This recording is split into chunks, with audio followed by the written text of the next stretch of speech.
crescendo certinho, a vitalidade dele, se ele está recebendo a oxigenação adequada, os exames de ultrassom obrigatório morfológico no primeiro trimestre, morfológico no segundo trimestre, e um ultrassom no terceiro trimestre. Tá? Depois, no final da gestação, muitas vezes a gente lança a mão da cardiotocografia, para ver se o bebê está bem, que ele fala da vitalidade do bebê, né? Então, e se você está tendo contração ou não. Né? E o pré-natal, a gente faz uma consulta mensal no primeiro, né? E uma parte do segundo trimestre. Depois a gente vê a paciente cada 15 dias. E depois de 34 a 35 semanas, a gente começa a ver a paciente toda semana. Né? O pré-natal é uma oportunidade para vocês de vocês tirarem as dúvidas. Né? Ellen, quantos filhos você tem? A primeira? Então a Ellen quer saber como chama o bebê? Elis. A Ellen quer saber, puxa vida, para mim, qual que é a melhor via de parto? Entendeu? Então você tem em cada consulta uma oportunidade para tirar uma dúvida. Doutor, se o meu neném estiver sentado, vai ser parto normal? Qual que é o tamanho do meu bebê? Entendeu? Olha, aqui que vocês fazem, o senhor faz parto normal? Às vezes você quer parto normal, o médico não faz. A gente tem os médicos que não fazem parto normal. Entendeu? Às vezes ele pode ser que não faz pronto para você, mas ele não faz. Então, mas eu vou acreditar nele? Não. Se você não quiser acreditar nele, vê o histórico, vai atrás das suas amigas que fizeram parto com ele, para saber se ele faz parto normal. Não, ele fez parto normal todas as minhas amigas. Ok, agora faz parto normal. Entendeu? Então, mas é uma oportunidade de você estar discutindo com ele, né, todas as suas dúvidas que você tem. Né, e informar, não deixe de informar o médico tudo que você tem. Porque às vezes a paciente fala, sabe que ele vai achar que é besteira? Você não pode pensar isso. Quem tem que achar, se for besteira, o médico não valoriza. Entendeu? Vocês têm que levar todas as informações para o médico. Todas. Porque quem vai peneirar se tem valor, se não tem valor, é o médico. Você, às vezes, você quer achar que é importante uma coisa, o médico acha que não é. E tem algumas coisas que você acha que não é importante e para o médico é. E para a gente, no pré-natal é importante. Então, quem avalia se tem importância a queixa, o questionamento, o sintoma, o sinal, é o médico. Ele não tenha vergonha de levar para o médico e expor para ele. Então, resumindo, porque está me chamando a atenção aqui, que tem 2 minutos só 2 minutos, tia? Tá. Eu vou tentar ficar no horário. Então, o que é importante no pré-natal? Então, vamos resumir. Né? A gente tem no pré-natal um momento de informação, um momento de checar precocemente as patologias, as alterações que porventura podem vir, né? E tratar adequadamente, entendeu? E às vezes, por exemplo, você, mas nossa, minha mãe teve 10 filhos, nunca fez pré-natal, nasceram todos saudáveis. Eu tenho um monte de pré-natal aqui, eu não fiz nada. Ainda bem. Mas eu vou lá no médico, não preciso fazer nada. Né? Ótimo. Né? Mas se tiver alguma coisa, ele vai detectar. Então, todas as consultas, você vai ser pesada, então você vai ter que ter um ganho de peso adequado, porque o excesso de ganho de peso pode levar a diabetes, pode levar a hipertensão, o ganho de peso pode ser muito grande e atrapalhar tanto o parto como uma cesárea. Ele vai ver o crescimento do ganho de peso e o crescimento do bebê. Às vezes a mãe ganha 20 quilos e ele nasce com 2,5 kg. Entendeu? Não tem nada a ver o tanto que você está ganhando com o tanto que o neném vai nascer. Absolutamente nada. Entendeu? Então, no dia que você fala, eu vou ganhar bastante peso para o neném nascer grande, não. Isso não corresponde. Então, nós vamos pesar vocês, nós vamos medir a pressão, nós vamos checar os exames de laboratório de ultrassom, nós vamos ver a altura do bebê, altura uterina, para ver se o bebê está crescendo certinho. Né? Vamos palpar a barriga de você para ver se tem líquido sempre, se o neném já está encaixando. Né? E vamos discutir e vamos tirar todas as dúvidas do pré-natal.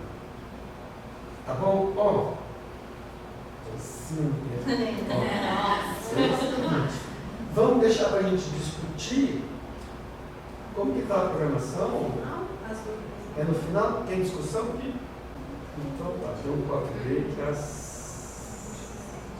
7. Então antes das 7 a gente, né, Então agora, gente, quem vai conversar com vocês vai falar sobre transformações do corpo na gravidez, é a doutora Carolina Rossato. A doutora Carolina Rossato é uma pérola que teve aqui com a gente, né? Ela é de Maringá, importada de outro estado. Mas ela fala português, você pode ficar tranquilo, o sotaque é normal, entendeu? E ela esteve aqui esse ano, né? Foi a nossa fera aqui esse ano. E foi muito bacana que ela esteve aqui esse ano com a gente ficou muito feliz pela brilhante passagem dela. E vai deixar muitas saudades. Né, Carol? Carol.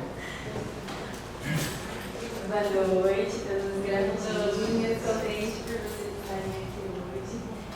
E então é o seguinte, a minha apresentação hoje, a gente vai conversar sobre as modificações do organismo materno durante a gestação.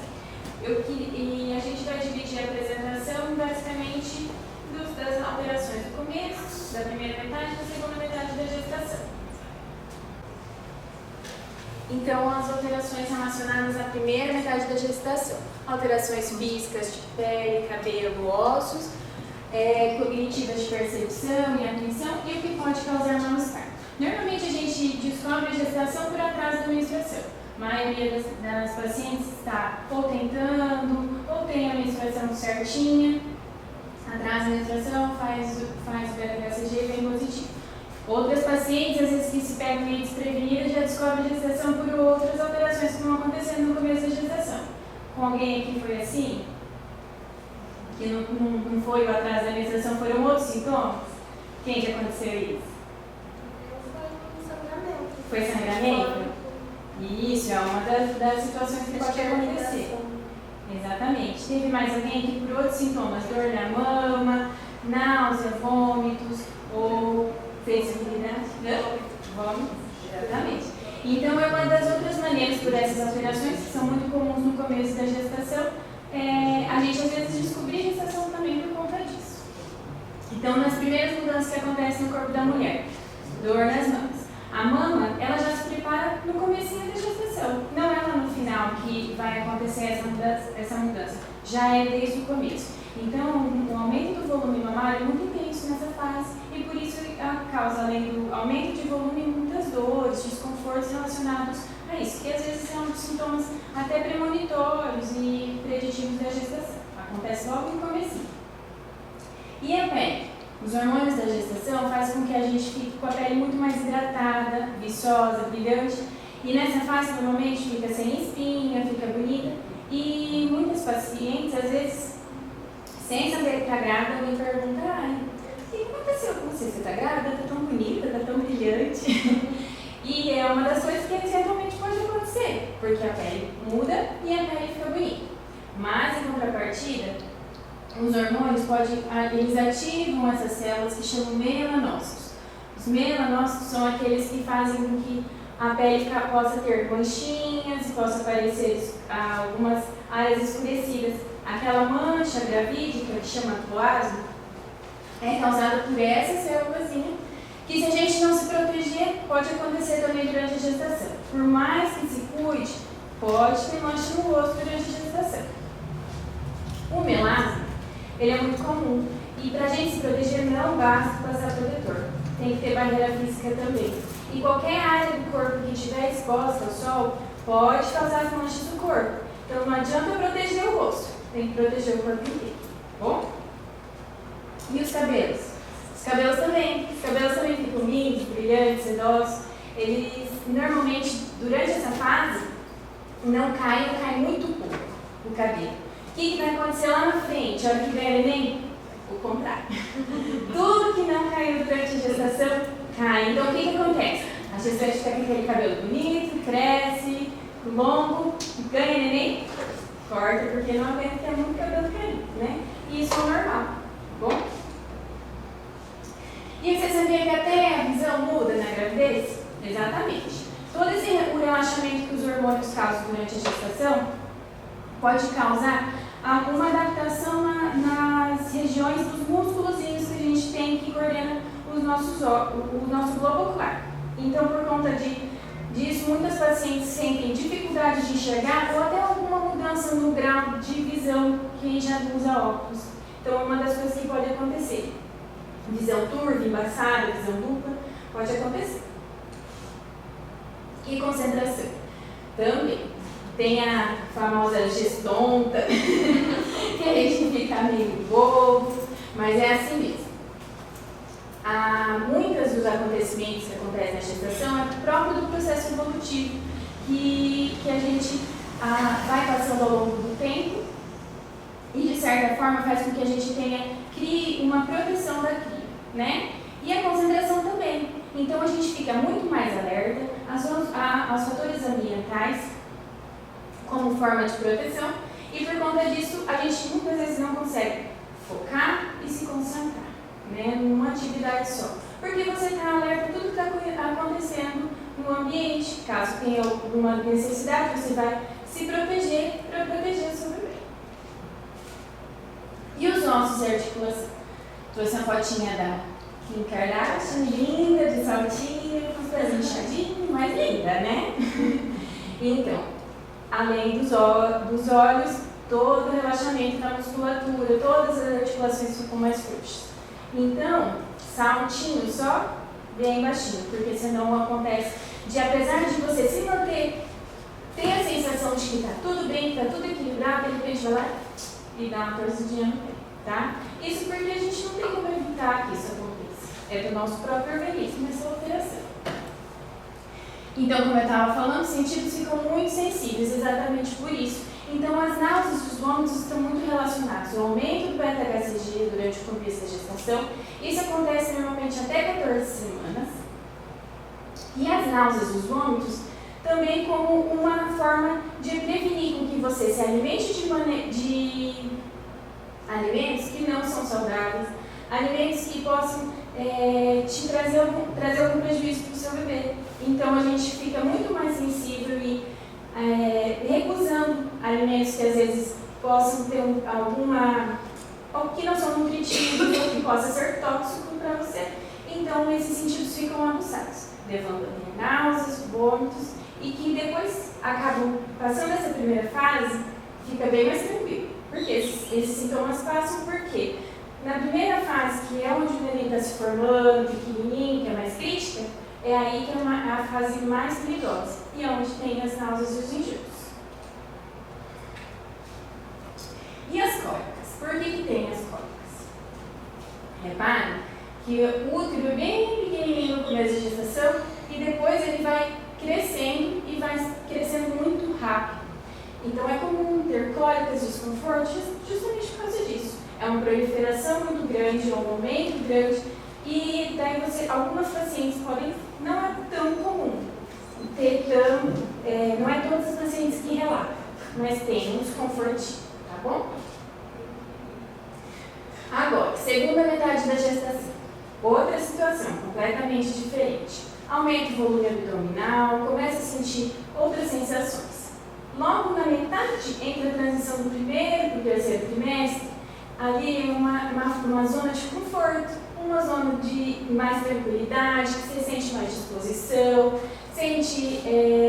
passa dos primeiros desconfortos, então normalmente é a fase mais gostosa que a gestante mais aproveita da gestação.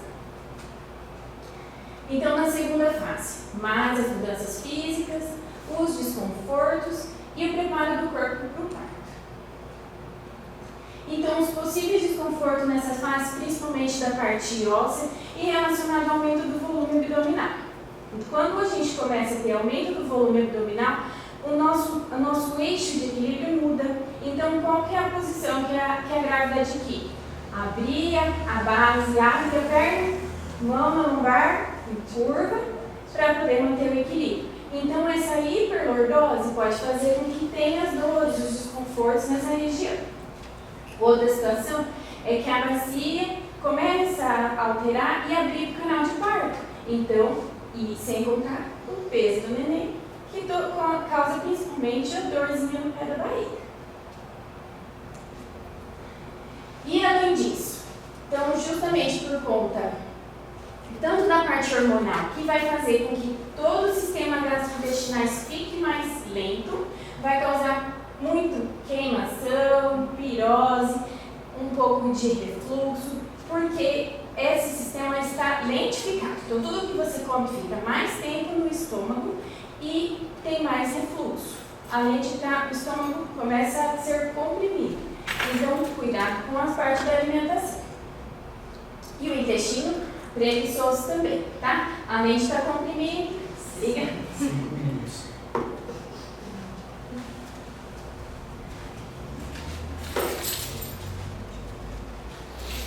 Além de estar comprimido, ele fica lento por conta da própria progesterona.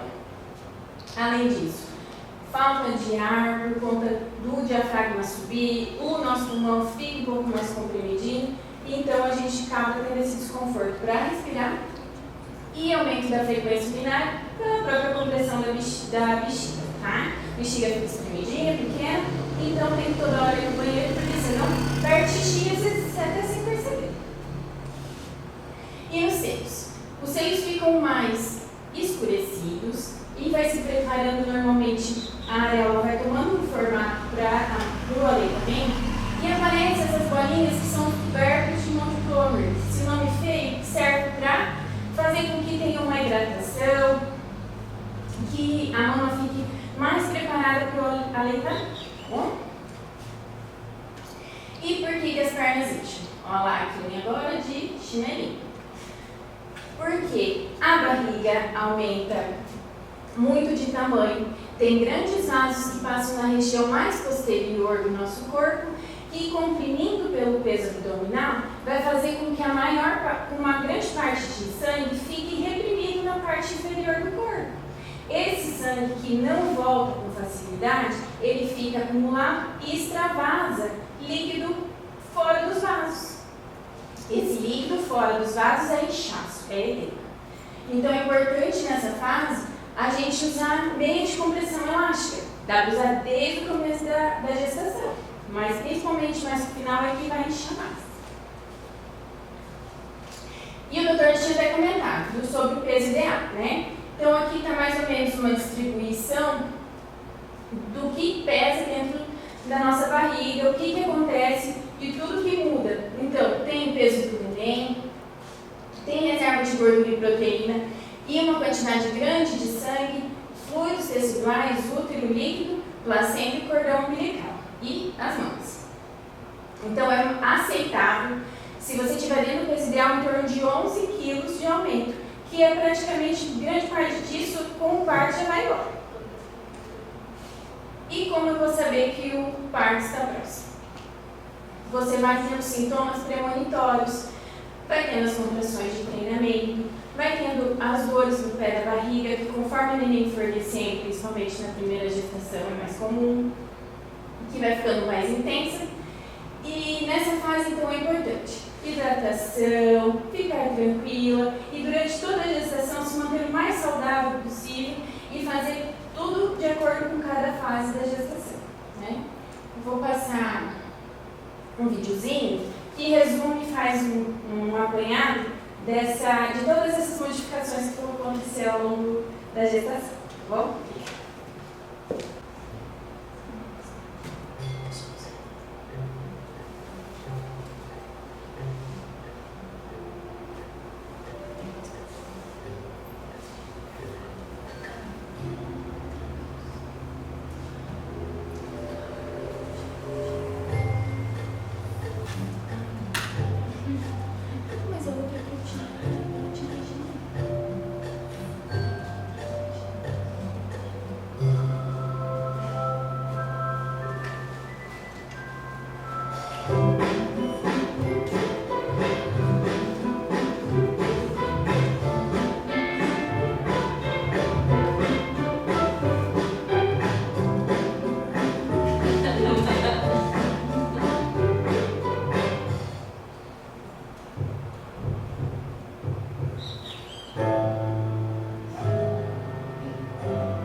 Ele fala no final se tá pronto pra pior parte. É a parte mais difícil. Ai, que lindo!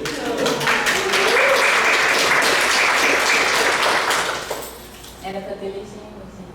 Mas eu peço para as meninas mandarem pra vocês prestar. Ai, muito legal. Bom, a próxima a falar é a doutora Thalita, que é fisioterapeuta, que é uma parceira nossa de longa data, que faz um trabalho muito bacana. Ela é fascinada pela fisioterapia da mulher. Sou mesmo. Ela trabalha com gestantes, trabalha com não gestantes, trabalha com a parte de incontinência. Então a gente tem uma confiança muito grande no trabalho dela. A gente só vai ter um problema que ela vai ter que segurar essa, ela vai ficar falando até amanhã cedo. Não, hoje você me deu mais tempo, viu, amigo? Então, ela vai começar a palestra dela. Boa noite, gente. Onde que vocês enxergam melhor assim? Tem um botãozinho? Ai, doutor Valdir já me apresentou tão lindo. Nem preciso falar mais. Mas eu sou Thalita, fisioterapeuta, pós-graduada em dermatofuncional e saúde da mulher e especialista também pela Fisionet São José do Rio Preto em saúde da mulher. E hoje a gente vai falar o que é a fisioterapia no pré-natal, porque ainda é muito pouco conhecido, a não ser a equipe do Ia Maravilhosa, que já explica para os gestantes, já encaminha, mas são poucos os obstetras que ainda falam sobre isso, tá? A gente está caminhando para isso. Então, o que a gente vai fazer? Nossa, o que eu vou fazer na fisioterapia? Na verdade, é muita coisa. O que a gente mais vai falar aqui hoje, que é um ponto principal, é a fisioterapia pélvica, tá? Que eu vou falar daqui a pouquinho. Mas, dentro da fisioterapia, a gente também vai trabalhar os exercícios respiratórios, essa capacidade pulmonar que é muito importante. Acho que a Carolina também falou da ansiedade, do taquicardia, então a gente trabalha muito essa expansão pulmonar. A gente também vai tratar dentro da físio essas alterações que ela acabou de colocar, hipernordose, a dor lombar, a lombalgia. A gente também vai dar uma olhada nisso, lógico, relaxamento, alongamento. Preparação para o parto, que é o que eu mais sou apaixonada, vamos falar daqui a pouco. E também muitas orientações para os acompanhantes do parto e para a gestante, sobre o trabalho de parto e o parto, tá? E também, se a gestante precisar, sobre os edemas que ela também colocou, drenagem linfática, que seria uma sessão separada, mas a fisioterapeuta também faz isso. Então, vamos começar a falar. Vou passar bem resumidamente o que é o assoalho pélvico, o que é essa musculatura, de uma maneira bem resumida, para a gente poder falar qual a importância da fisiopélvica em tudo isso, tá? Então, deixa eu pegar aqui meu papelzinho. Tá. Bom, assoalho pélvico... pulei? Tá. Assoalho pélvico, gente, é uma estrutura do nosso corpo, todo mundo tem, homens e mulheres. É composta de músculos, vários músculos, fáscias, ligamentos e tudo mais, que se localiza aqui, ó, nossa pelve, tá? Cóccix, quadrilzinho. Então, tudo isso aqui, por isso o assoalho é o nosso chão de sustentação. Então, tudo isso do meu cóccix até meu pubis é musculatura de assoalho pélvico. Canal vaginal, pura musculatura de assoalho pélvico. Meu reto, também, né? Todo o meu ânus e minha vagina são compostos por musculatura do assoalho pélvico. Então, o bebê também vai passar por ali.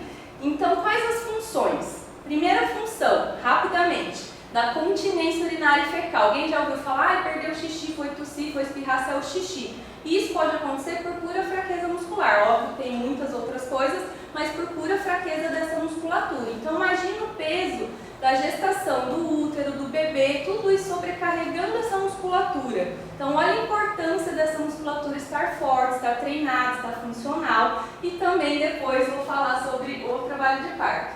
Sustentar os órgãos internos, como eu falei, isso em pessoas sem estar grávida também, tá? Que a grávida aumenta ainda mais o peso. Nosso útero vai sustentar a bexiga, meu intestino ficou ali. O intestino aqui atrás, então imagina a importância de eu trabalhar isso durante a minha gestação. Ou durante a vida também, óbvio. Ninguém precisa chegar 50, 60 anos e estar perdendo xixi ou fezes, tá? E a terceira função, que é a função sexual, que é essa musculatura que realiza o nosso orgasmo, que são aquelas contrações voluntárias do assoalho pélvico. Essa musculatura, quanto mais forte, mais prazer eu vou ter, enfim, isso foi para uma outra palestra. Pode passar, Dr. Valdir. Então vamos entrar na físio. Quando devo iniciar a fisioterapia?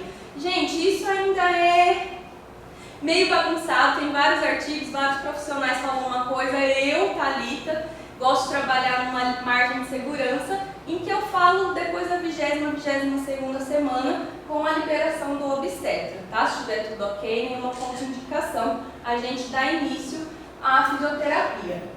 Mas, Thalita, não quero saber de parto normal, eu vou para cesárea, eu tenho que fazer tudo isso? A resposta está ali bem grande.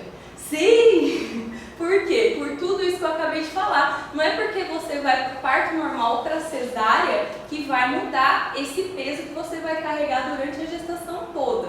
Então você deve sim ter todo esse cuidado com a sua musculatura pélvica, prevenindo assim e evitando consequências de uma incontinência, de uma disfunção sexual, de ter dor na relação e tudo isso. Então parto normal, cesárea, mulheres sem estar gestantes, enfim, pode passar. Tá, cheguei na fisioterapia. E aí, o que faz lá? Primeiro passo é a avaliação, a primeira consulta, onde a gente vai conversar muito, vou explicar várias coisas. Nada além de uma fichinha, né, anamnese, ver como foi a gestação, se está tudo ok. A avaliação pélvica, que é a principal. Aí muita gente fala, nossa, mas físio não é ginecologista? Gente, a gente também avalia internamente, tá? Unidigital, bidigital, por quê? Foram lá nas meninas, Dr. Valdir, eles viram colo de útero, viram 1001 coisas, e o fisioterapeuta vai avaliar essa função muscular. Como que está a resistência desse meu músculo, no meu canal vaginal? Eu estou com ponto de tensão? Estou com ponto de dor? Como está a minha elasticidade? Como que está a minha resistência? Então a gente avalia músculos, tá? Função muscular. Fez essa inspeção, ó, de função, força, resistência, elasticidade, prolapso, se a minha bexiguinha já não desceu um pouquinho do lugar, se o meu reto já não saiu um pouquinho do lugar, tá bom? Depois a gente avalia a mobilidade pélvica. Como que está a minha mobilidade de bacia? Principalmente quem sonha aí com um parto natural, com um parto normal. Então a gente já avalia ali na primeira consulta, já peço alguns movimentos básicos para ver se está preso aqui minha lombar com contratura, se está muito tensionada, como é que está essa mobilidade. Gente, isso é muito mega importante. Depois vocês vão entender a importância de eu trabalhar alguns movimentos que vão alargar aqui no meu estreito superior, que encaixa o bebê melhor, meu estreito inferior, lá no trabalho de parto, enfim, é biomecânica, é muito lindo, meu Deus. A gente também vai avaliar dores, torácica, lombar, enfim, se a gestante está tendo esse problema, edemas, e já vou avaliar como é que está essa respiração dela, essa capacidade pulmonar, se ela sabe respirar pelo diafragma também, abdominal, que é muito importante essa respiração para o trabalho de parto e para o parto. Então, tudo isso já na avaliação. Pode passar. Aqui são duas imagens. Nossa, como é essa avaliação? Então, tá vendo aquele desenho? Cada letrinha ali é um músculo, coxígeo, lipoxígeo, etc. Então, a gente faz, normalmente na gestante eu faço unidigital para não incomodar muito. Então a gente avalia ali se ela tem uma elasticidade boa, principalmente se ela quer ir para um parto normal, como é que está essa força, essa resistência, se tem pontos de dor. Então ali é só um exemplo do tanto de músculo que a gente tem internamente, tá? Não é só coxa, bumbum, barriguinha na academia não, a gente precisa muito dar mais valor nessa musculatura interna que é tão importante. Pode passar.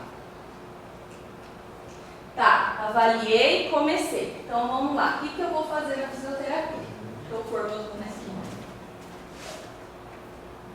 Deixa eu ficar com meu neném no colo, que eu ainda não tenho. Só vejo os outros parindo e eu nunca. Enfim. Bom, comecei lá na minha 22ª semana.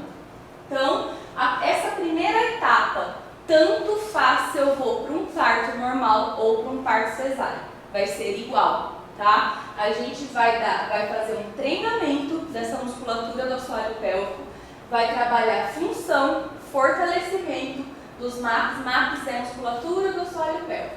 para prevenir a lausa, ou prevenir ter incontinência, tá? Alguma gestante que já perdeu alguma gotinha de xixi, tossindo, espirrando, mas perdeu também vai falar. Disfunções sexuais. Facilitar, isso, gente, é muito importante, porque eu já trabalho no pré-natal, vai facilitar a recuperação dessas fibras musculares no pós-parto, no meu puerpério, tá? Então vai ser mais rápido depois para eu conseguir voltar essa musculatura. Vou trabalhar muito a mobilidade pélvica, que são aqueles exercícios que todo mundo vê no YouTube, lindos, na bola suíça, mas tem muito mais que esses. Gostou de fazer, né, Jéssica? Então a gente vai trabalhar toda essa mobilidade já desde essa semana, dando bem mais ênfase depois da 30ª semana, e a respiração também desde o início. Entrei na 32ª semana, aí se a pessoa quer um parto natural, um parto normal, a gente vai mudar um pouquinho o foco, a cesárea continua tudo aquilo ali, até o final. A gente muda um pouco o foco, continua os de cima, mas entra a massagem perineal, que eu vou mostrar depois, que é o top do top da importância, que é essa massagem perineal. Mesmo jeito que eu vou fazer uma massagem aqui no meu ombro que está tenso, está rígido, vou soltar ali a região de lombar, torácica, musculatura da minha vagina, músculos internos também tem tensão. E a gente precisa ganhar essa elasticidade e esse relaxamento fundamental para quem sonha com parto natural, tá? Então eu começo ali na 32ª semana.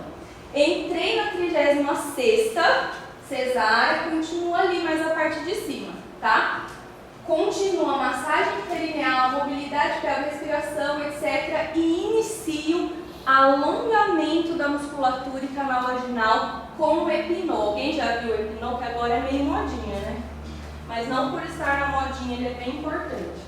Aí a gente vai iniciar o ganho deste alongamento e dessa abertura do canal vaginal com o Epinol. Que nada mais é que esse acessório que a gente introduz no canal vaginal e vai, cada sessão, insuflando e ganhando mais alongamento e mais elasticidade para preparar para a passagem do bebê. Não se assusta! A Jéssica atingiu o 24 na última, né? Isso é mega importante, tá, gente? Pode passar. Lá. Então vamos focar nessas duas coisas que é extremamente importante para quem sonha com um parto natural, um parto normal. A massagem perineal, que nada mais é do que massagem. Ali, ó, tem até algumas imagens também ruins. Eu chamo o parceiro, eu gosto muito de chamar o parceiro para ele já ter essa vivência. Eu ensino o parceiro por quê? Muitas das minhas gestantes conseguem fazer a sessão comigo uma vez na semana. E quando entra a massagem perineal é pouco. O legal são 3 vezes, também não todo dia para não irritar a fibra muscular, mas pelo menos umas 3 vezes. Então eu gosto muito de chamar o parceiro para ensinar e daí ele que vai fazer em casa, tá? Ou a automassagem. Então para que serve? Com a massagem eu vou promover relaxamento, vou aliviar meus pontos de tensão, eu vou diminuir a resistência da minha musculatura, melhorar a elasticidade, flexibilidade e alongamento para a passagem desse bebê, para ele sair, descer, deslizando, bem mais fácil, tá? Ensinar o parceiro e, ali eu pus até o asterisco. Até hoje, né, atualmente, a massagem perineal é o que se mais tem artigos, tá, gente? Os outros acessórios, as outras coisas ainda estão tendo mais estudos e artigos. Pode falar. Que? Ai, meu Deus, tá. Enfim. Epinol. Aí, gente, isso aqui é muito importante que eu queria falar. A partir da 38ª semana, nossa, como eu vou falar tudo isso? A partir da 38ª semana, a gente começa um treino de expulsão, isso é muito legal. Então, lógico que não posso nem falar simulação, tá? Não é isso. Você não tá lá tendo a contração do útero, não tá tendo ocitocina, não é isso. Mas a gestante, ela consegue ter uma percepção, ela tem uma consciência corporal da sensação. Então a gente treina em várias posturas para ela já identificando qual ela tem facilidade, explica explica a angulação do quadril, que é mais fácil para alargar aquele estreito inferior para o bebê passar mais fácil. Então eu treino a expulsão em cócoras, de 4 apoios, decúbito lateral, que são as posturas que os artigos estão indicando que são as melhores, que trazem menos lacerações e previnem melhor o uso da episiotomia. Então tudo isso tem a ver, assim, é bem biomecânica mesmo, é bem físico. Pode passar. Então, resumidamente, amanhã todo mundo indo para a FISO, hein? Os benefícios: melhorar essa capacidade respiratória, promover relaxamento, tensões, etc. Melhorar a função, força e resistência, e ali o parto normal. Melhorar a elasticidade, alongamento, preparar e orientar. Eu gosto muito que levem os acompanhantes e fica lá na sessão de físio. Porque muitas vezes, hoje em dia, existem as doulas, né? Mas muitas vezes os maridos vão ser os doulos ou as mães vão ser. Eu tenho relatos de parto incríveis com os maridos e com as mães. Então eles assistem às sessões e eu vou explicando, ó, durante o trabalho de parto, na hora da contração, faz essa técnica. Ou quando o bebê começar a descer, é muito melhor ela fazer isso aqui na bola. Então eu explico para os acompanhantes que a gestante vai entrar na partolândia e ela não vai raciocinar tanto, apesar do corpo falar por si só. Então a gente já treina a melhor respiração no momento de expulsar, a melhor angulação do quadril, ela já vai sabendo tudo isso. Isso é muito importante atualmente com alguns médicos que infelizmente impõem certas rotinas e protocolos automáticos que ainda alguns fazem para parto normal, que não é legal. Pode passar. Então, só as observações que é respeitar a vontade em primeiro lugar da mulher, apesar de eu ser parto normal até o fim, mas respeitar a vontade dela. Aí eu dou algumas orientações do pós-parto. Eu só queria aqui dar uma ênfase que é de extrema importância a gestante, ex-gestante, a puérpera retornar para a físio no pós-parto, tá? Para a gente reavaliar como ficou essa musculatura, se teve laceração, apesar de todo esse treinamento prevenir muito bem lacerações grau 3, grau 4, às vezes grauzinho 1, que é mais fisiológico, mas fazendo todo esse trabalho, essa preparação é bem diferente. E também ela retorna para o pós-parto. E eu já falo para ela reiniciar as contrações dessa musculatura uma semana após o parto. Não na força maior dela, na metade da força, mas isso é importantíssimo para a irrigação sanguínea e para a melhor cicatrização. Pode passar? Nossa, falei rápido. Então, gente, é isso. Eu só queria falar que a gente nasceu para parir, vocês nasceram para isso. O seu corpo foi feito para isso. Então feche os olhos, se concentre no trabalho do parto, ouça o seu corpo, se você se ouvir o que ele está pedindo, ele por si só, a posição para você ficar, a respiração, deixa ele agir, siga os seus instintos, bem fêmea mesmo, bem instinto animal, que vai dar certo. Amo o que faço e muito obrigada, gente. Obrigada.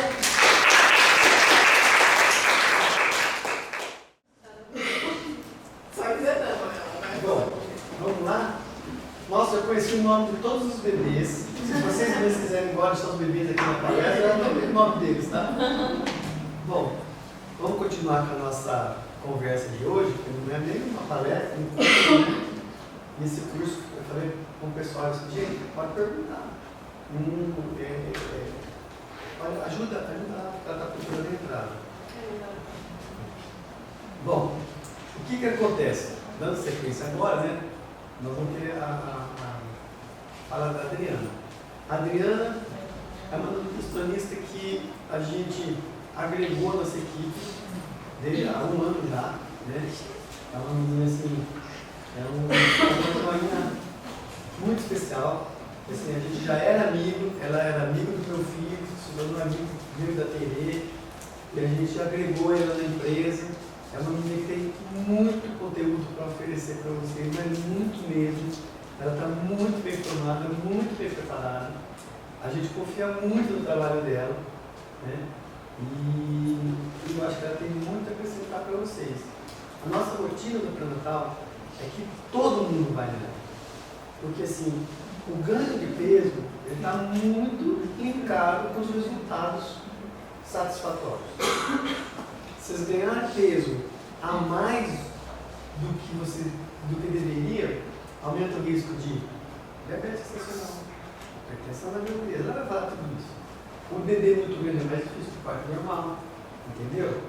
E a qualidade de vida sua no pré-natal é muito ruim se você ganha peso acima do esperado. Vai doer mais a coluna. Pensa, gente, fora da gestação, se você colocar uma mochila nas costas de 20 quilos e sai carregando ela, você vê que entendeu? Então é mais ou menos isso, né? E as pessoas não respeitam, né? Ah, não, você tem que comer tudo, né? Come, não vai nascer magrinho, né? Então essa é uma coisa meio do passado, né? A Bel vai dar muitas dicas para vocês, né? Mas assim, o acompanhamento da nutricionista não é só no ganho de peso, obviamente, tem que equilibrar a dieta, que vocês tenham uma oferta de nutrientes adequados para esse bebê. Eu vou parar de falar, senão eu vou entrar na fala dela. Já vou inventar. Então, vamos começar com a Bel falando com a gente. Obrigada, Rogério, pela introdução. Muito prazer, gente, estou muito feliz em estar aqui hoje. Sei que como é um curso, né, a gente pode ficar bem à vontade para conversar sobre esse assunto e não ser só uma palestra. Eu acho que quando se trata de gestação, cada uma com a sua família carrega saberes, né, que vêm de antes do que a gente conhece. Então, muitas coisas às vezes fazem sentido. Infelizmente, algumas são mito, e quando se trata de alimentação, tem bastante mito, né? Então, no finalzinho, a gente pode conversar um pouco isso. Tipo, é verdade que cerveja preta ajuda o leite a descer? Não adianta, não. O álcool não é indicado nem na gestação, nem na fase de amamentação. Tá? Então, meu nome é Adriana, eu não sou daqui, eu fiz faculdade em Ribeirão Preto, fiz pós-graduação em Curitiba e o Valdir me resgatou, me acolheu aqui no IAM com ele. E eu estou gostando bastante dessa experiência de trabalhar aqui. Eu adoro trabalhar com mulher e eu adoro principalmente trabalhar com gestante. É muito gostoso ver esse acompanhamento e depois também fazer o acompanhamento do bebê, da mãe, da amamentação. Eu acho bem bacana, uma parte que eu gosto bastante da nutrição. E descobri aqui como passa. E a questão da alimentação na gestação. O que vocês acham que muda? Vocês já ouviram falar alguma coisa? Tem que comer na gestação para... Então, assim, a alimentação na gestação, ela pode trazer diversos benefícios, alguns que o Dr. Valdir já disse, né? Mas, basicamente, a nutrição equilibrada, ela controla o crescimento saudável do bebê, que não é nem muito grande, nem muito pequenininho, é o ideal, é o que ele precisa, o ganho de peso adequado, prevenção de diabetes e hipertensão gestacional, redução da azia, náusea, câimbras e constipação. E quando a gente fala desses sintomas, a gente está falando de qualidade de vida, né? Quando a gente pensa em não ficar constipada, em não ter tanto enjoo, não ter essas coisas que são tão desagradáveis, a gente consegue levar a vida de uma forma mais tranquila também. E prevenção da pré-eclâmpsia e da eclâmpsia. Esses são alguns dos benefícios que a gente pode trazer, né? E quando eu falo de alimentação saudável, o que a gente pensa, né? Na comida de verdade, que é aquela não tem lata, a receita da família, a fruta da estação, arroz com feijão, tudo isso. Então, quando vocês pensam, por exemplo, nesse lanchinho que a gente estava comendo, vocês acham que é um lanche saudável? Ou é um lanche meio ruim para gestação? Saudável. Então, e vocês acharam saboroso?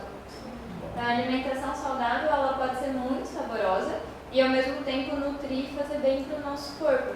E como princípio básico da alimentação saudável, isso aqui é muito importante, evitar os ultraprocessados. Isso na gestação é o básico e fazendo isso você provavelmente vai controlar o teu ganho de peso e todos os outros benefícios que a gente já falou.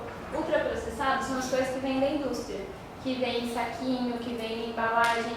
Então, dos nossos lanches, do coffee que estava ali, não existe nenhum ingrediente ultraprocessado.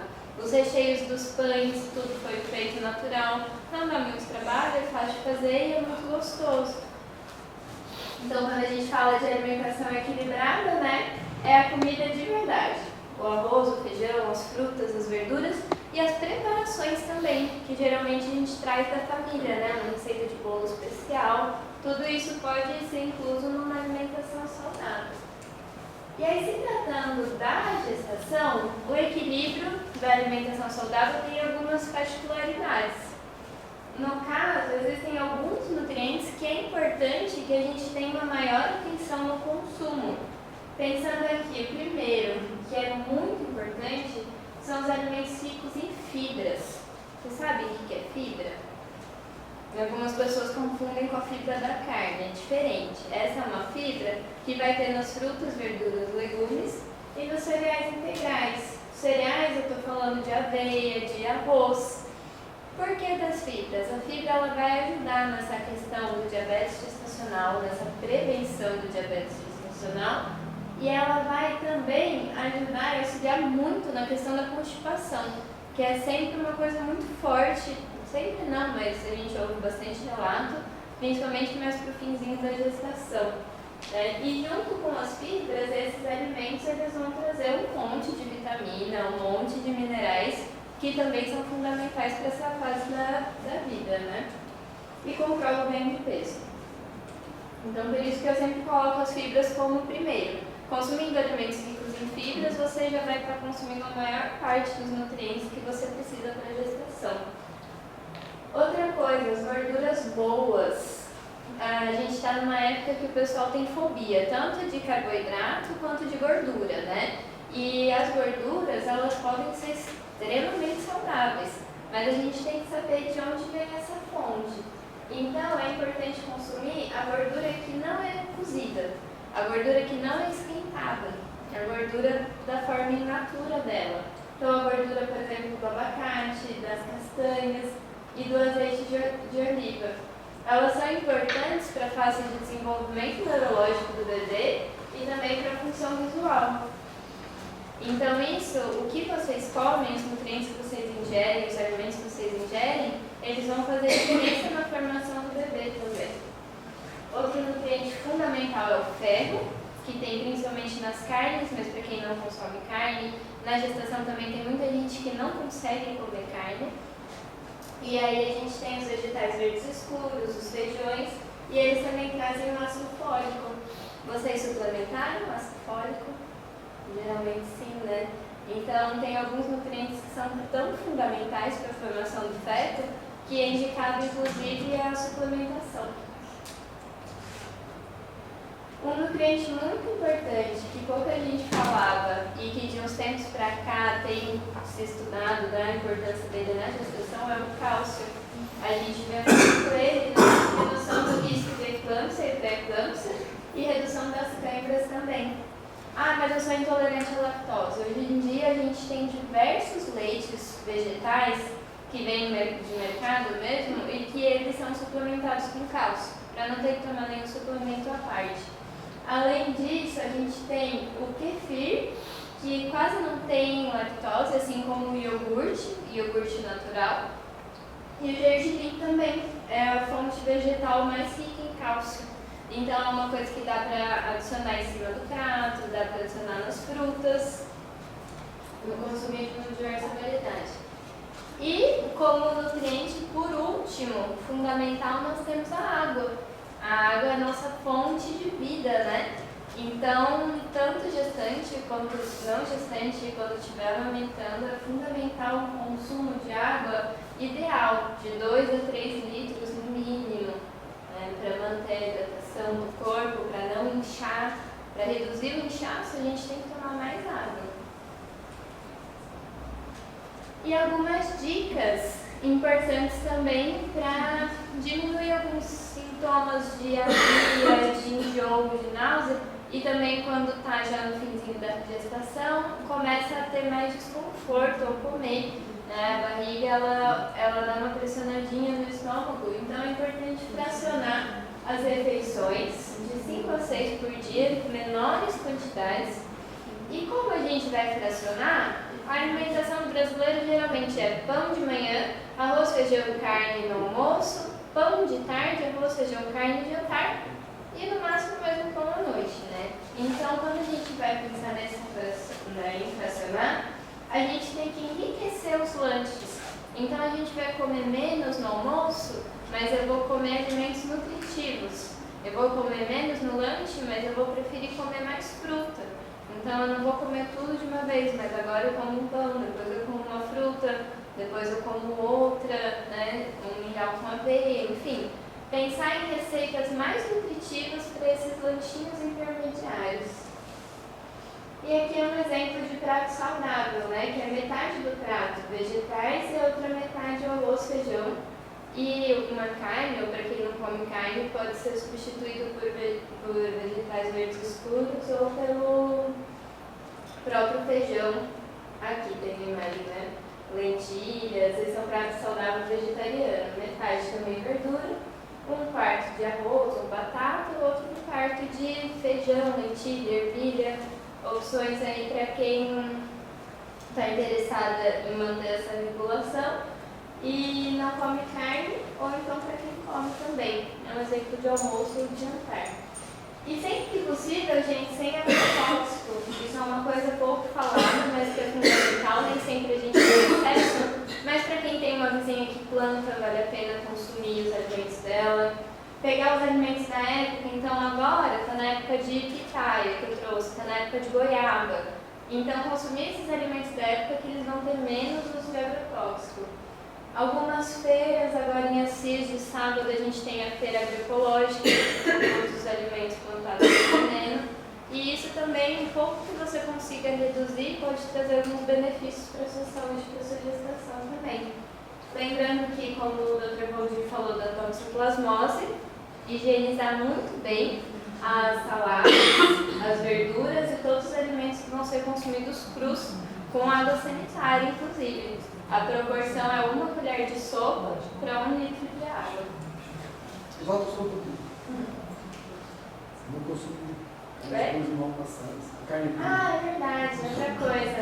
Agora é um período que comida japonesa, só o hot roll e o yakisoba mesmo.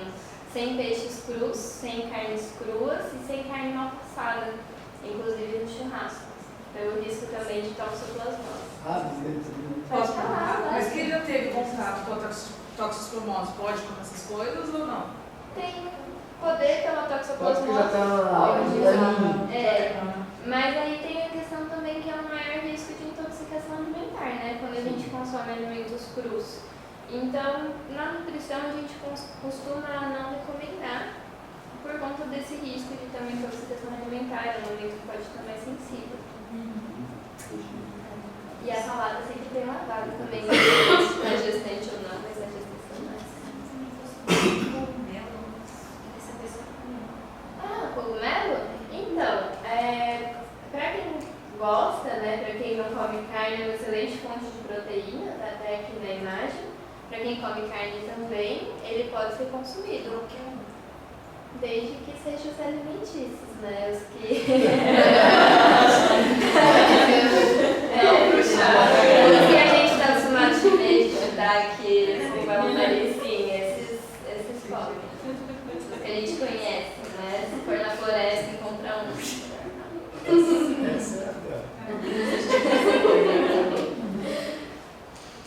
E é isso, gente. Vocês têm mais alguma dúvida?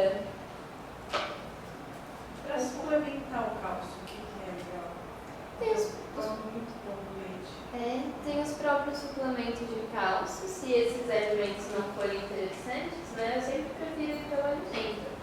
Mas tem os suplementos também. Mas aí vale você perguntar para o médico ou para o nutricionista qual seria a indicação. É uma indicação bem individual mesmo. Às vezes, posso complementar? Pode, lógico. Às vezes a gente suplementa o cálcio, né? Quando a gente vê que o paciente tem risco, tudo. Então, existem alguns protocolos validando a reposição de cálcio, né? Para diminuir a doença hipertensiva da gravidez. Sim. Ali não tem mais queijo frescal, que é queijo branco. Ah, também tem. produtos lácteos no geral, né? Mas aí pensar no que eu falei no comecinho também é muito importante sobre comida de verdade, né? O grau de processamento do alimento. Mas o queijo frescal. O queijo frescal é excelente. É, o o mussarela frescal. ele já vai ter muito A sódio. mussarela já é Mais gorduroso. ultraprocessado. Muito bem. Obrigada, gente. Legal. Parabéns. Eu falei para vocês. Do programa. Gente, então assim, eu vou falar um pouquinho com vocês sobre o trabalho de parto e quando procurar a maternidade, certo? Então assim, no pré-natal a gente acaba conversando bastante com vocês sobre isso, sobre as dúvidas que vocês têm, quando que vocês têm que procurar uma assistência médica, tá? E na gestação acontecem várias coisas, a Carol já explicou para vocês, então fica mais fácil vocês entenderem que o corpo de vocês vai sim passar por mudanças e que várias coisas podem acontecer durante a gestação. Algumas podem causar certa insegurança, então surgem as dúvidas, né? Quando que eu devo ir, quando que eu preciso procurar o médico, o que deve realmente me preocupar, tá? Então eu vou começar falando um pouco sobre os sinais do trabalho de parto. Então assim, o trabalho de parto, ele é um evento que não é tão simples quanto parece, é um evento bastante complexo no nosso organismo. A gente sabe que a liberação de algumas substâncias inflamatórias, prostaglandinas, ajudam a desencadear esse trabalho de parto. As contrações, elas também fazem parte do trabalho de parto. E a dilatação do colo, todo esse triângulo junto, vai chegar ao final, que é o que a gente quer, que é o nascimento do bebê. Então eu preciso ter um desencadear do trabalho de parto, eu preciso ter contrações, eu preciso ter dilatação, para quem está falando do parto normal, para que a gente tenha o nascimento do bebê, certo? E no decorrer da gestação, o nosso corpo vai se adaptando para isso, né? Vocês lembram da palestra da doutora Carolina, que a nossa bacia muda, a nossa postura muda, as nossas articulações afrouxam. Tudo isso é o nosso corpo se preparando para esse momento aqui, tá? Doutor, só para fazer uma observação, né? Que é muito comum a gente receber paciente no consultório que ela fala assim: ah, eu não tive parto normal porque o meu colo não dilatou. Não dilata, né? É porque Provavelmente Ela ela tem não contração. entrou em trabalho de parto. trabalho de parto. Eu vou fazer um parênteses aqui antes de continuar a palestra, que eu lembrei de uma coisa enquanto a Del estava falando, que é sobre nutrição. Como eu falei para vocês, tem várias coisas que incluem esse desencadear do trabalho de parto. E teve um estudo que saiu mostrando que o consumo de açúcar refinado, ele diminui a liberação de prostaglandina. Então, traduzindo, comer muito doce no final da gestação, principalmente a partir de 36 semanas, faz com que essas substâncias aqui inflamatórias, que ajudam a desencadear o trabalho de parto, diminuam. A gente tem menos receptor para essas substâncias, prostaglandina. Então, tem vários pacientes que às vezes acabam tendo. Eu vou explicar para vocês sobre as fases do trabalho de parto. Uma fase latente, que é quando fica aquelas contrações, mas ainda a gente não tem a dilatação, não são as contrações efetivas que a gente fala. Então, a gente tem essa fase mais prolongada, pode acontecer por diminuição desses receptores aqui. E uma das causas pode ser o aumento do consumo do açúcar refinado. Por isso, a partir de 36 semanas, o ideal é você comer. Já não é legal você consumir muito açúcar durante toda a gestação, mas diminuir a partir de 36 semanas tem mostrado um benefício quando a gente está falando do parto normal, tá? Mas para quem quer cesárea também vale essa recomendação. Só por isso não depois de esquecer. Mas enfim, então a gente precisa desses pilares para a gente efetivamente ter o trabalho de parto, tá? E a questão do adoçante? O adoçante, o que não pode é com aspartame. Os outros, se a Del quiser falar alguma coisa depois sobre adoçante, a gente fala daí, se tiver alguma. Mas o que não pode é adoçante cultural. Ele não é açúcar dele, de verdade ele não é açúcar. Né? Você está falando, primeiro você fala do xilitol, eritritol, tem outros tipos que não são diretamente açúcar, você pode, carboidrato não tem problema você usar, não está relacionado com Acho isso. que o stevia, acho que é mais. Tipo stevia pode, é o mais recomendado. Tá? Mas que não pode é com aspartame.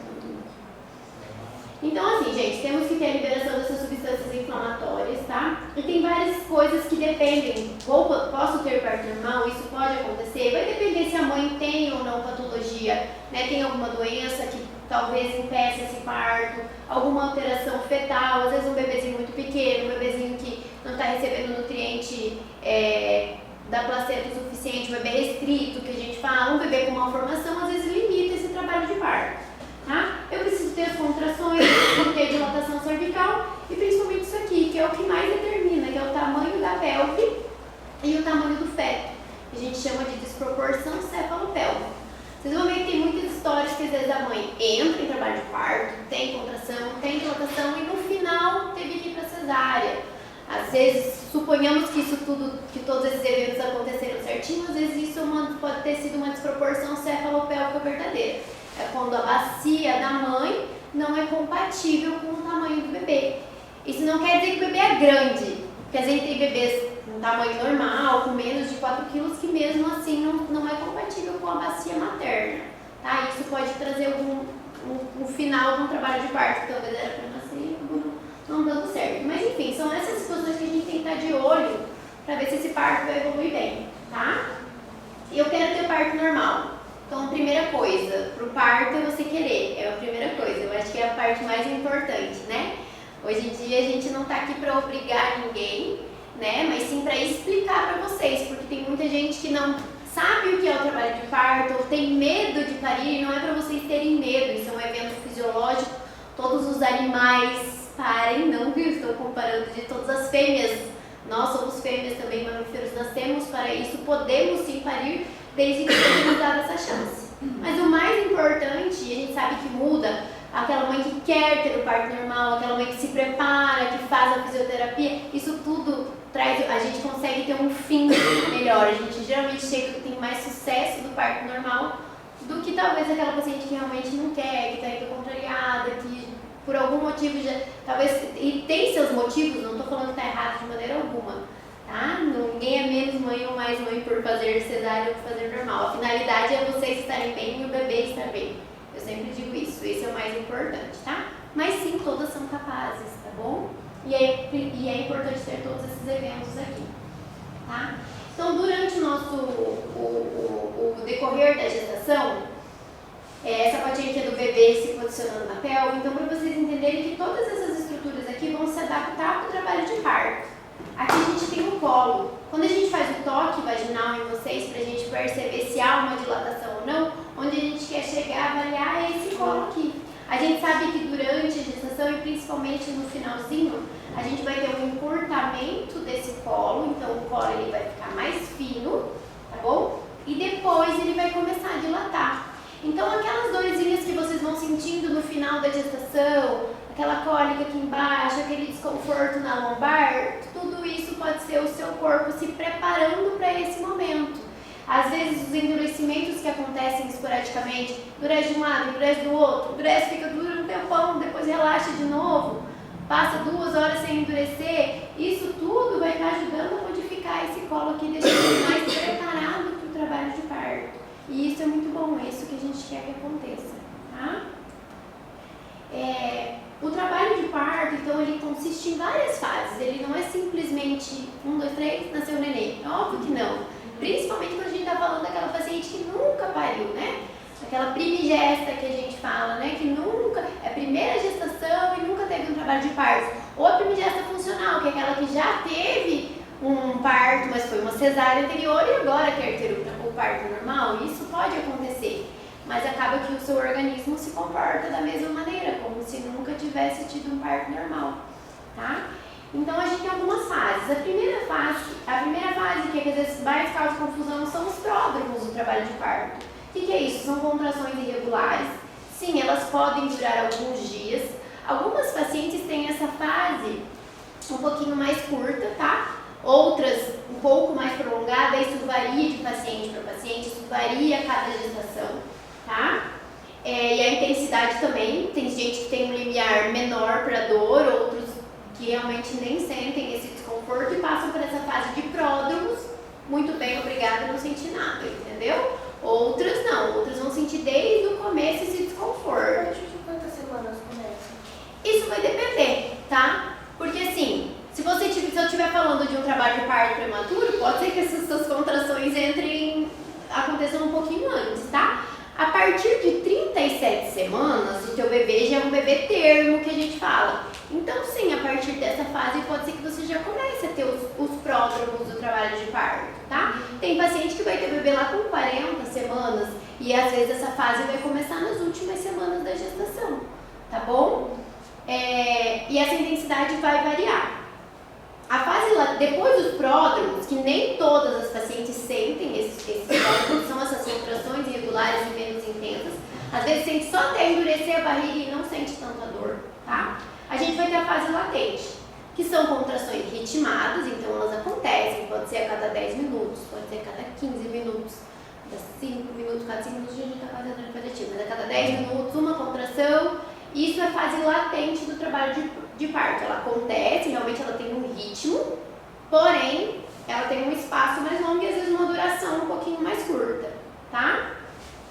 Nessa fase, a fase latente, tem paciente que já entra na fase latente aí com uma dilatação do colo de 2, 3 centímetros. Tem paciente que às vezes começa a fase latente ainda com quase nada de dilatação. E aí, quando vocês começam a ter esse tipo de contração, é interessante sim vocês procurarem a maternidade, tá?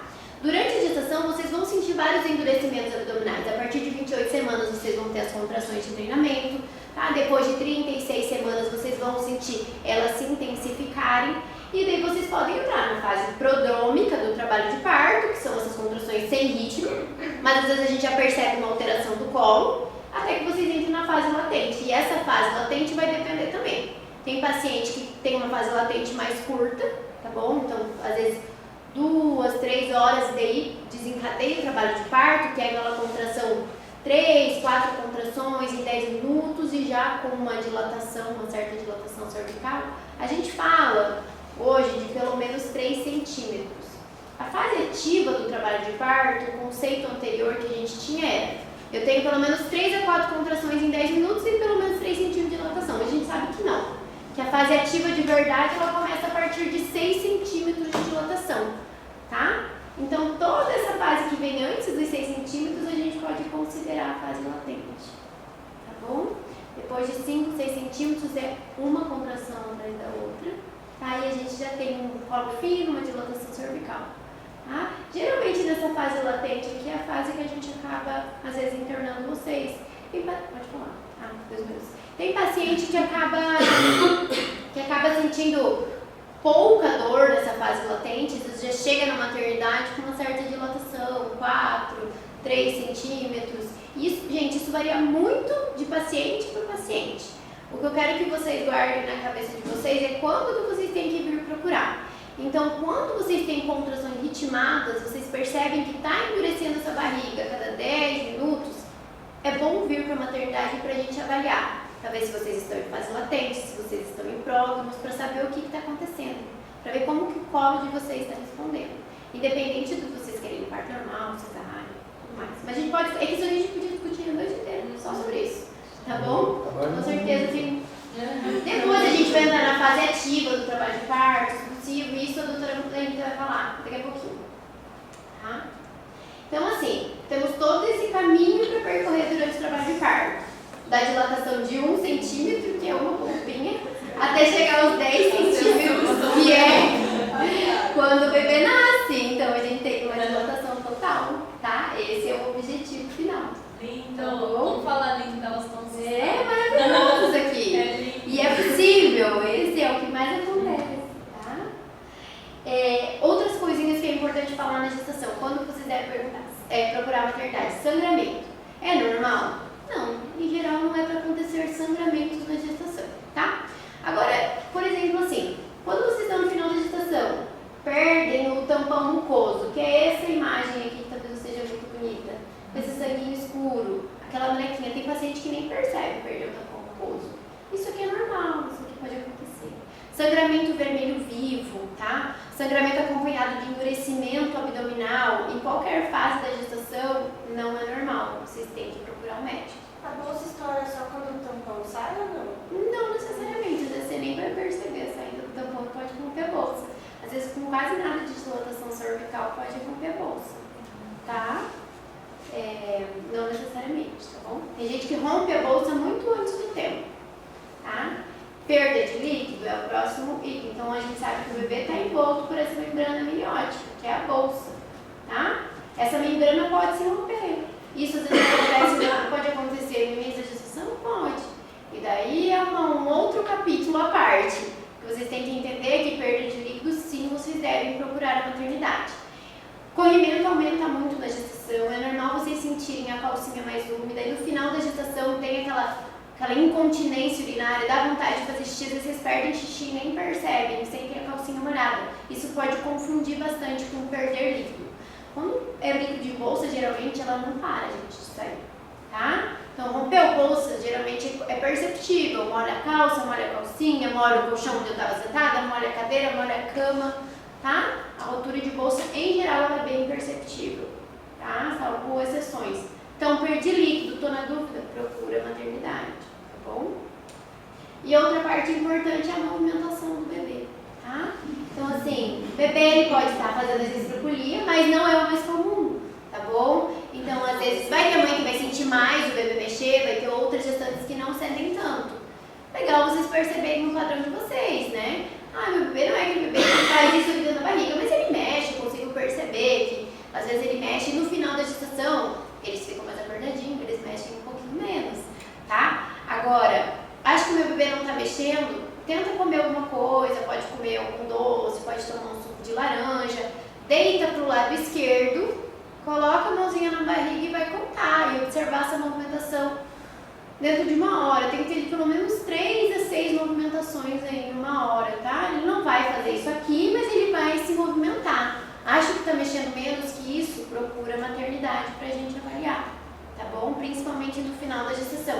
Não é porque 2 dias meu bebê não mexeu, daí eu vou procurar. Não, diminuição da movimentação já é o suficiente para vocês procurarem a gente, pra gente saber se está tudo normal, tá? Lembrar que o bebê dorme dentro da barriga, o bebê pode ficar mais quietinho, isso é normal, tá bom? Então, por isso a recomendação de comer, deitar pro lado esquerdo, porque a gente melhora o aporte sanguíneo pro bebê a hora que a gente deita pro lado esquerdo, colocar a mão na barriga e contar, tá? Então, os sinais de alerta: contrações de intervalos a cada 5 minutos, sangramento via vaginal, perda de líquido claro, geralmente o líquido da bolsa tem um odor de água sanitária mais característico, tá? Então tem que procurar a maternidade, e diminuição da movimentação fetal. Essas condições aqui requerem que vocês sim procurem a gente para saber se está tudo bem, tá bom? Ai, muito bom.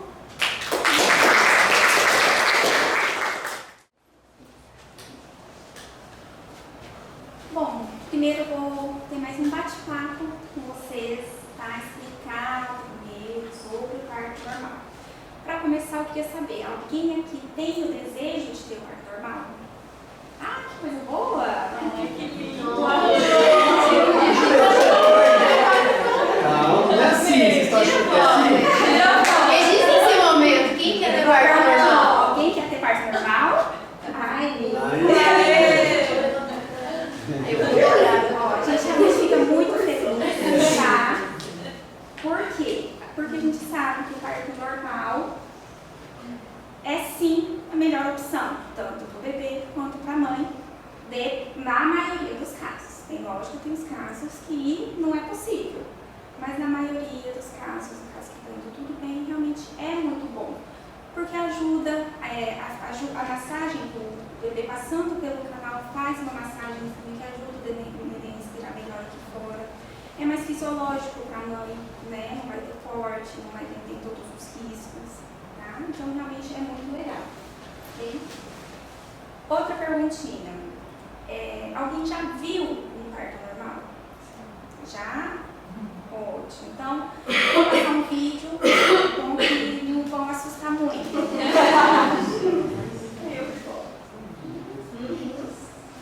Esse vídeo é só para ilustrar como seria a movimentação do bebê dentro da barriga. Tá vendo que a doutora já explicou que ele vai encaixando. Aqui o colo ele está dilatando, afinando, tá? Lá dá para ver direitinho, o colo afinando, dilatando, para poder facilitar e trabalhando toda a anatomia da mãe para poder ter a saída do bebê.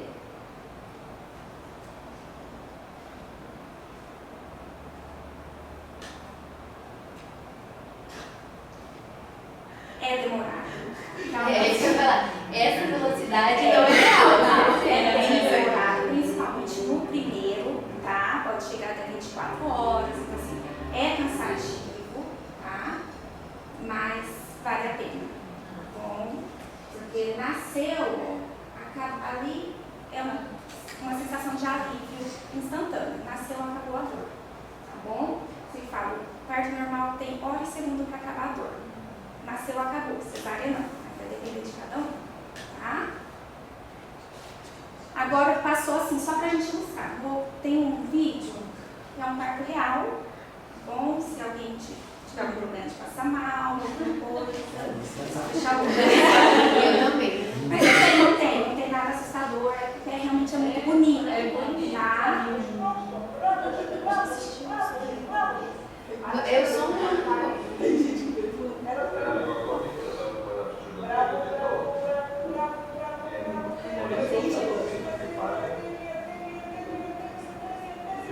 Aí detalhe, saiu a cabeça, não precisa fazer nada. Nasce normal, não teve corte, tinha circular de cordão, mas ó, tá tudo bem, tudo muito calmo, tá? Então é bonito.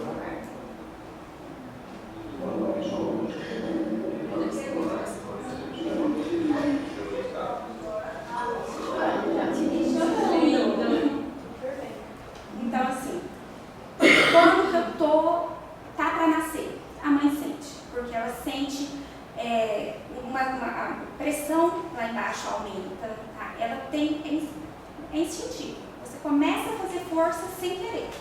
Começa a fazer força, então que é o puxo que a gente chama. Então tem um momento certo para fazer força, porque geralmente a gente vê os crianças, faz força que nasce mais rápido, não adianta, né? Então assim, tem um momento certo, tudo tem as fases. Como tem as fases da latência, a fase ativa, tem a fase também para poder fazer as forças, tá? E isso a equipe tudo vai orientando, o fisioterapeuta vai ajudando também, tá? Isso tudo para chegar na hora fazer e da melhor forma possível, ok? E aí para nascer então, aumenta, desce o neném, tem que estar 10 centímetros dilatado, colo bem fininho, a gente fala um fininho igual papel. E aí depois que está tudo dilatado, aí depende do bebê encaixando e descendo da força da mãe, tá bom? Agora eu vou fazer algumas perguntas, que são as mais comuns que vocês têm nos consultórios. Quem já tem uma cesárea anterior pode ter parto normal? Já foi falado aqui, pode sim, mas depende, né? Se tem uma cesárea há um ano, aí já é indicado, tá bom? Pode ter um parto normal para a pessoa que já tem cesárea há mais de 18 meses, pelo menos, tá? Já tem 2, 3 cesáreas, também já não é tão indicado o parto normal, porque aí o risco de ter o parto normal é maior do que a cesárea. Então a gente tem que colocar numa balança, tá bom? Precisa fazer epísio, que é aquele cortezinho? Não, tá? Isso agora já não é feito mais de rotina, a gente só faz se for necessário. Eu não quero de jeito nenhum corte, não quero que o médico coloque a mão. Também não é indicado isso. Por quê? Existem alguns casos que a gente precisa fazer. Porque igual a ela aqui é tudo cheio de músculo, certo? Dependendo, se a paciente não teve aquele treinamento antes, não fez a fisioterapia, é uma paciente mais sedentária, então não está com a musculatura trabalhada para isso, a chance de lacerar, que é rasgar tudo, é grande. E aí, às vezes pode acontecer de rasgar aqui, ó, está muito perto, o reto, tá bom? Então, assim, existem alguns casos que a gente vai saber identificar que realmente a epísio é necessário, mas a grande maioria não precisa, tá bom? Então, não é feito de rotina. Hoje a gente só faz se for necessário mesmo, tá? E o parto? Dói. Dói muito, brincadeira. Vai depender do limiar de dor de cada uma, tá bom? Mas, no geral, é uma dor que é tão intensa que o nosso corpo protege a gente depois, que a gente acaba esquecendo. A gente lembra que doeu muito, mas não lembra a intensidade. Tá? Mas que realmente, até um vídeo que a doutora Carolina passou, não sei se vocês separaram, ela oferece água, ela toma água, oferece, ela aceita. Chega um momento que ela fica brava, fala, sai daqui, não quero, porque realmente é assim. Chega um momento que vocês meio que ficam fora de si, porque é muito forte, tá? Mas por isso é importante o acompanhante, a equipe, tá bom? Sempre incentivar, sempre estar ali do lado. entender, porque realmente é complicado para a mãezinha que está ali sentindo a dor, tá bom? E aí vem, na hora tá com muita dor, vem uma pessoa e fala, respira, a outra pessoa fala, faz força, a outra pessoa fala, não faz força. E aí é muita informação junto e você sentindo a dor, tentando fazer, não tá errado, não faz assim, faz assim.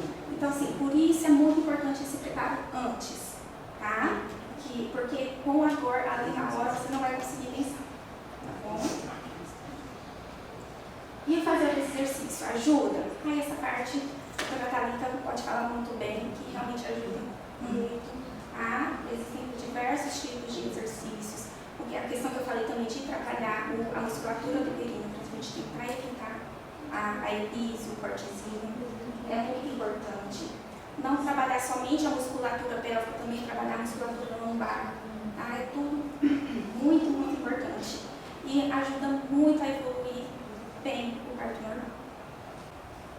E a recuperação? Como que é? A recuperação do parto normal definitivamente é mais rápida, né? Porque não tem corte, não tem que fazer aquele repouso. A gente fala que nasceu do parto normal, já sai andando, já sai comendo, amamentando, fazendo tudo. Agora, cesárea, a gente não pode nem levantar a cabeça por causa da anestesia, né? Então, assim, de imediato a gente já vê que é mais rápido. E aí depois também tem toda a cicatrização da cesárea, tá? E essa parte também já foi citada anteriormente sobre a pelve da mulher. Aí que as mulheres às vezes falam, não, meu quadril é muito largo, tem parto normal tranquilamente, então, nossa, mas meu quadril é muito estreito, eu não vou conseguir ter parto normal. Não necessariamente, porque isso não depende da largura do quadril. É do tamanho da pelve, do ângulo da pelve, que é algumas medidas que a gente faz durante o exame físico. Tá? Só de olhar assim, não tem como a gente falar, tá bom? E isso vai depender também do tamanho do neném, vai depender da posição, tá? Então, realmente, olhando o tamanho do quadril, não tem como a gente falar, tá? A falta de dilatação impede o parto, que é o que o doutor falou anteriormente. Mas o parto anterior eu não dilato. Minha família não dilata. Minha mãe não dilatou, minha avó não dilatou, no parto anterior eu não dilatei, nem adianta tentar que eu não dilato. É porque a maioria das vezes não teve a paciência de esperar entrar no trabalho de parto. É tudo pelo obstétrico, né? Também. Mas você não vai dilatar. O que acontece? Porque para ter dilatação precisa ter as contrações.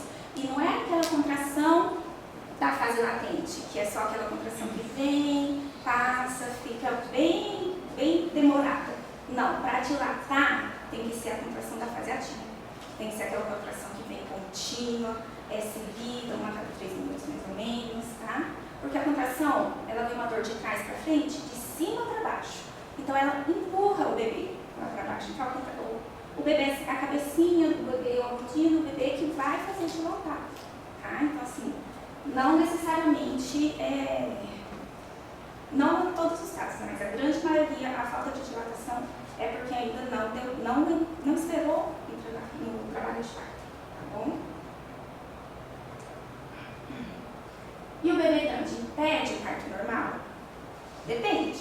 Esses bebês assim de 5, 6 quilos, realmente, é mais complicado. Mas um bebê de 4 quilos e 400, a gente fez já para o parto normal. Depende muito da pelve da mãe, depende muito da posição da cabecinha do bebê, tá? Do trabalho que ela fez anterior, se fez o treinamento, tá? Então, aqui também vai depender muito de cada caso. Mas não necessariamente, nossa, eu fiz um ultrassom. Primeiro que o ultrassom não é 100%, né? Ele faz várias medidas, faz um cálculo e dá um peso. Mas o ultrassom falou que meu bebê está pesando 4 quilos. Não tem como fazer o parto normal. Não necessariamente. Existe sim a possibilidade, dependendo de cada caso. Tá? E agora eu quero abrir para vocês. Essas foram algumas perguntas mais comuns. Se vocês tiverem mais alguma pergunta. A anestesia que dá na hora do parto normal. Do parto normal, existe a possibilidade da analgesia de parto. Isso. Tá? Só que a gente orienta que não tem um tempo certo para anestesia, só que tem que estar ciente que quando faz anestesia, você perde a sensação de puxo, que é aquele que eu falei, que é a vontade de fazer força, né? Você perde toda a sensação. Isso pode acabar demorando mais a fase do trabalho de parto. Então, pode acabar atrasando um pouquinho mais o nascimento, entendeu? E aí você vai precisar, às vezes, do parto instrumental, que seria o uso do fórceps, entendeu? Ou do vácuo extrator, que são aquelas colheres para poder ajudar a retirada, tá bom? Para poder auxiliar. Mas é uma opção também, que a gente também tem disponível. Eu até tinha colocado, mas eu falei rápido, não lembrei. Eu tinha colocado até um asterisco sobre a analgesia. Apesar de toda a preparação, infelizmente, a porcentagem de quando pega analgesia ter que ir para uma EPIS ou fórceps é bem maior, porque você não tem mais aquela consciência para percepção muscular. Então, fica mais complicado de ser natural. Infelizmente. Quem pede analgesia é a própria mãe? Sim. Mas eu acho que Todo mundo pede. Você tem que estar conversando com seus acompanhantes. E aí vai falar que não. Exatamente.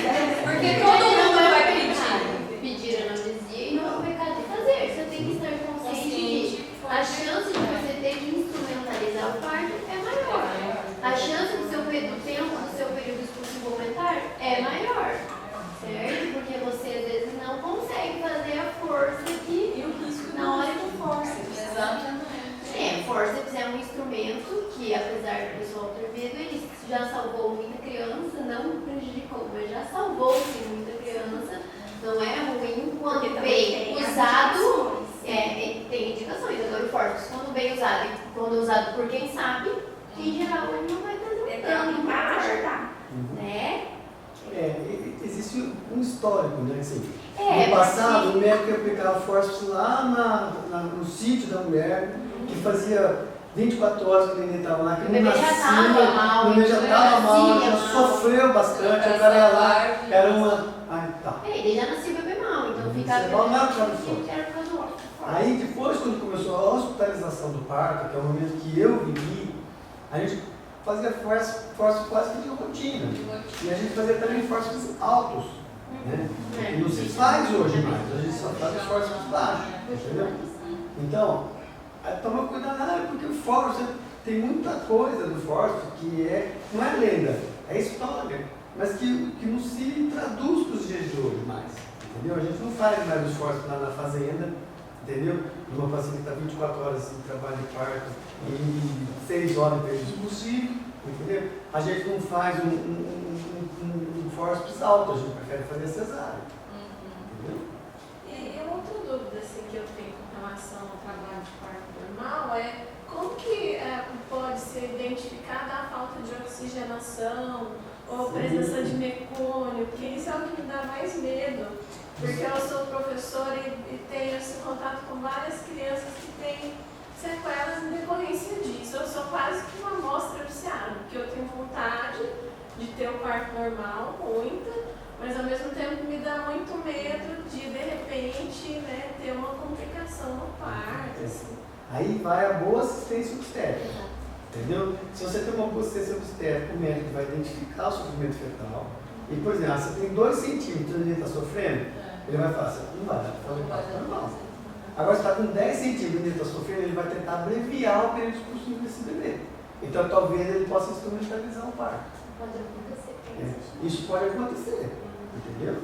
Ele falou assim, está com 2 centímetros e o neném está sofrendo, você está em trabalho de parto, você está tendo contração, mas olha, o neném está em sofrimento, nós vamos ter que fazer cesárea. Né?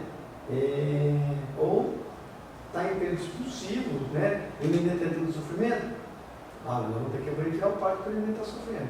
Mas isso tudo faz parte de uma boa assistência ao parto. E tem várias coisas, assim, na sua pergunta dá pra gente discutir várias coisas, mas enfim, trabalho de parto, a gente geralmente está auscultando esse bebê, então várias vezes a gente vai ouvir o BCF para saber como está essa frequência cardíaca fetal, e tem vezes que a gente consegue perceber se tem alguma alteração ou não. Né? A cardiotocografia também é um exame que às vezes a gente usa durante o trabalho de parto, que diz muita coisa pra gente, se esse bebê está em sofrimento ou não. Então são instrumentos assim que a gente vai usar para saber se está ocorrendo tudo bem. Mecônio. Mecônio, tem várias coisas para discutir sobre mecônio, mas mecônio nem sempre é um sofrimento, né? Então, às vezes é super comum aquela paciente que está já mais pro final, ali chegando 41 semanas, né? A hora que rompe a bolsa, a gente vê que tem um líquido com aspecto meconial, mas o cardiotóxico do bebê tá bom, né? Ou seja, está mantendo boa frequência cardíaca, mesmo durante as suas contrações. É um líquido, assim, um mecônio que a gente fala que é fluido, que é como se fosse assim, é uma aguinha mais verdinha, mas assim, é fluida, não tem aquele aspecto grosseiro de que o bebê está sofrendo há muito tempo. A gente chama de mecônio fluido e é um verdinho bem clarinho. A gente sabe que a depender a gente consegue levar esse parto sem o bebê estar em sofrimento. Não necessariamente ele está em sofrimento naquele momento. Ele chama atenção pra ele. Chama atenção, a gente sabe que a gente não vai largar e falar, fica aí, isso não é nada. Não é nada. Chama A gente atenção. sabe que a gente vai ficar de olho e vai também tentar fazer esse parto evoluir assim de uma maneira mais rápida possível. Vai ficar, né, esperando. Ao contrário, às vezes aquela paciente que não tem mecônio, que o é claro, tá tudo super indo bem. Às vezes a gente permite que o expulsivo seja um pouco mais prolongado, porque a gente sabe que tá tudo indo bem. Agora o bebê já é meconiado, a gente já fica, rompeu bolsa, 2 centímetros, o bebê meconiado. Às vezes a gente sabe que não vai valer, porque tem todo um caminho para percorrer. Aí esse bebê já tá dando sinal pra gente de que alguma coisa nesse meio. Alguma coisa não tá certa. Agora Não você tá vai certo. submeter ele ao estresse. A gente vai submeter ele ao estresse. Posso submeter ao estresse se eu tiver com um cardiotóxico? Eu posso, eu vou ver o que vai acontecer. Sentir. Porque assim, o sofrimento não é uma coisa imediata, assim, né, gente? A gente percebeu, o cardiotóxico alterou, teve algumas desacelerações, tem sinais, a gente consegue intervir rapidamente. Sim, você estando bem assistido, estando em um ambiente que a gente consiga fazer esse procedimento rápido, num ambiente hospitalar, por exemplo, é mais tranquilo. Né? Mas assim, dá para discutir a noite inteira sobre isso. Mas sim, a gente consegue ver um trabalho de parto se o seu bebê está bem. Então não precisa você ter medo de entrar em trabalho de parto. É possível saber o que está acontecendo, tá? Tem limites, a gente sabe os limites de onde a gente pode chegar, né? Quantas horas no máximo no trabalho de parto legal? De verdade? Não existe. Não existe nada. Parto em forma. Sério? De verdade, não O período existe. expulsivo é uma coisa, o trabalho de parto total é outro. Normalmente, a primigésia, que é a primeira gestação, é em torno de 12 horas. A paciente que já teve outros partos anteriores é em torno de 6 a 8 horas. Então, isso depende de cada mulher, mas é uma média. Entendeu? Tem gente que vai ficar no trabalho. Assim, de verdade, eu não está aqui 24 horas no trabalho de parto. Talvez você não sabe em fase ativa desse tempo. Exatamente. Desde o seu pródromo, da fase latente, lá que eu falei, que era aquelas contrações mais cansadas, né? Isso propriamente não é trabalho de parto. 10, 12 horas pode ir no parto tranquilamente. E o que é importante a gente avaliar se isso está progredindo. É um parto mais longo, mas está ocorrendo uma progressão? Ok, né? Agora está prolongado, eu não estou vendo mudança, aí às vezes tem que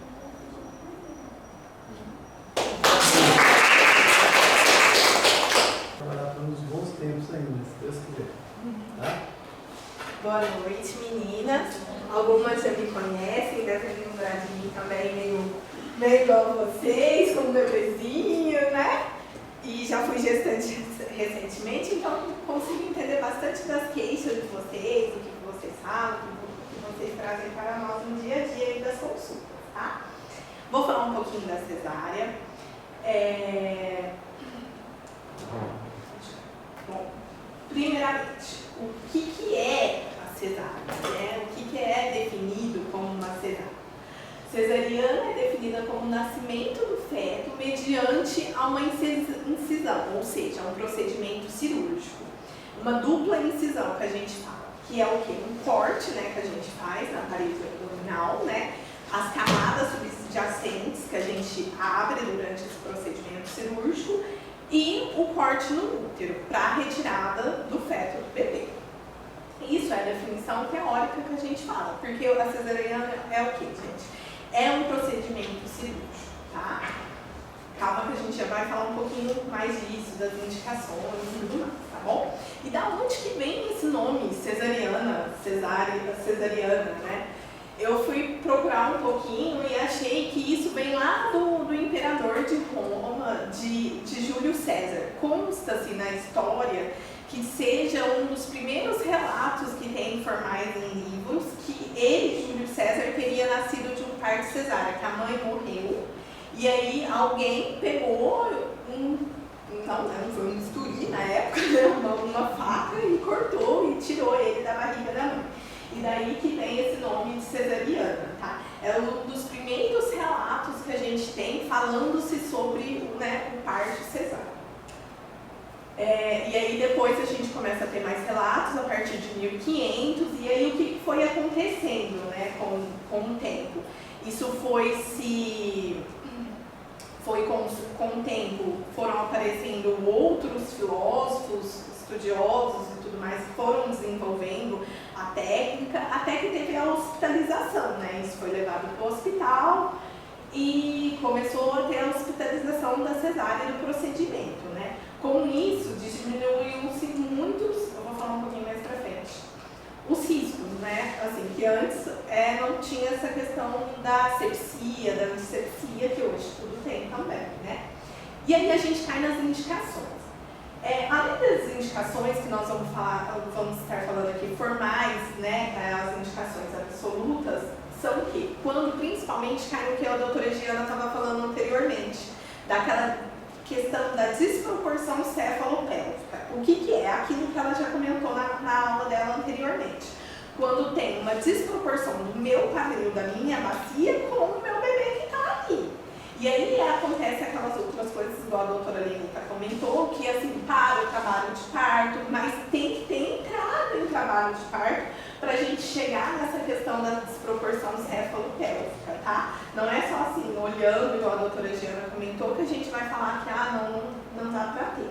Então, assim, as indicações absolutas é quando a gente chega nessa questão que a gente avalia que é uma desproporção cefalopélvica, ou quando tem uma involução da parada, né, da parada do processo de trabalho de parto ali, quando o bebê não vai descendo, e cai nas questões que a doutora Maíra também comentou, da cicatriz uma gestação cesárea. Com menos de 18 meses, não tem indicação de tentar, a indicação é o parto cesáreo se você teve um parto cesáreo há menos de 18 meses, tá?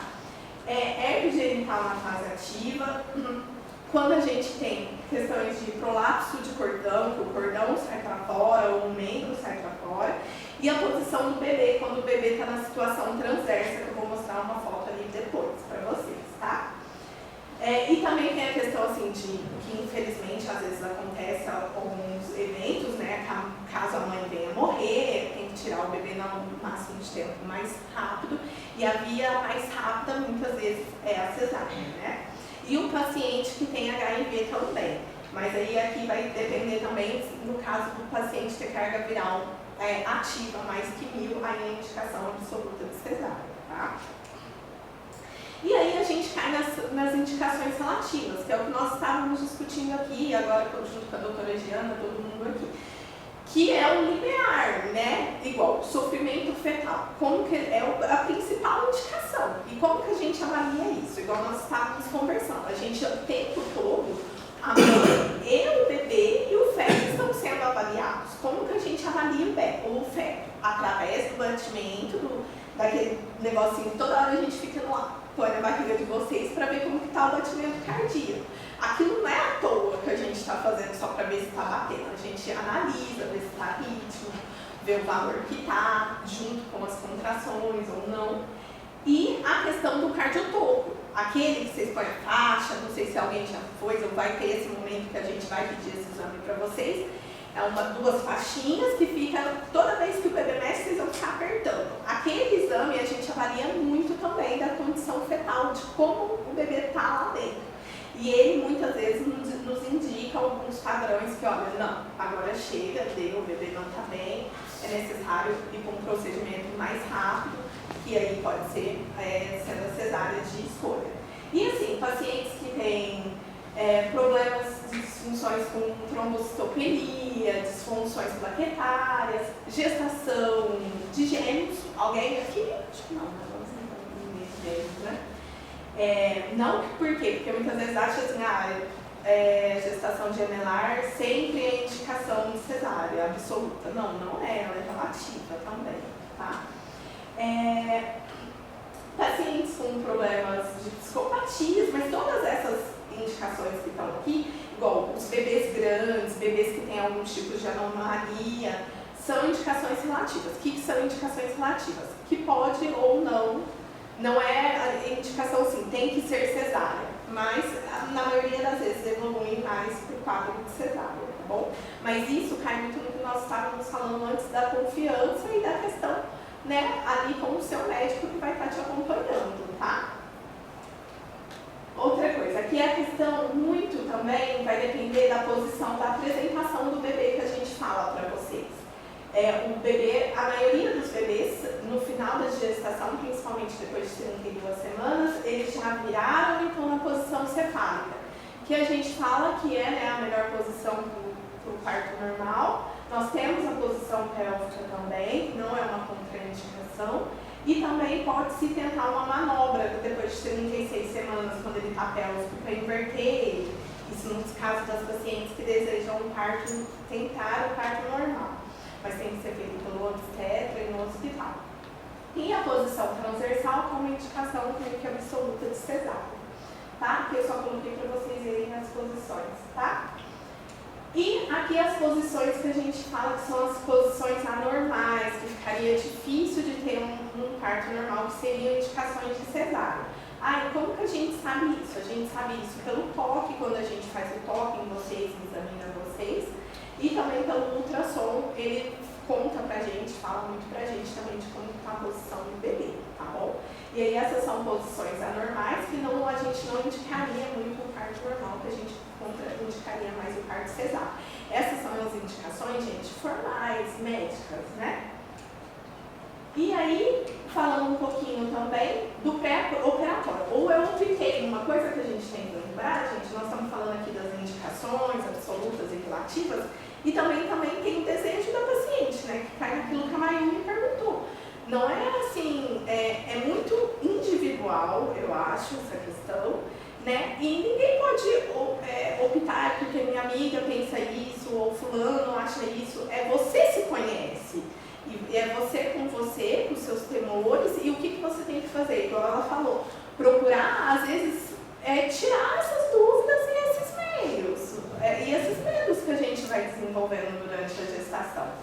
E tentar chegar em consenso. Não, eu quero isso. Porque a primeira coisa para um parto dar certo é o que você quer, o que você decidiu.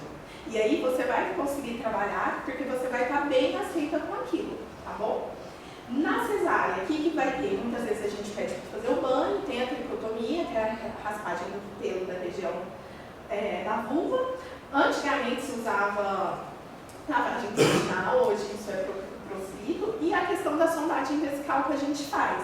Isso é muito de cirurgião para cirurgião. Tem médico que sonda, tem médico que não sonda, mas não é nada assim, tem que sondar, não tem que sondar, tá bom? Tá? Outra coisa, a anestesia. O que é anestesia? A anestesia de escolha para o parto cesáreo é a RAC. É aquela que fica nessa posição, não sei se alguém já fez ou já fez alguma cirurgia.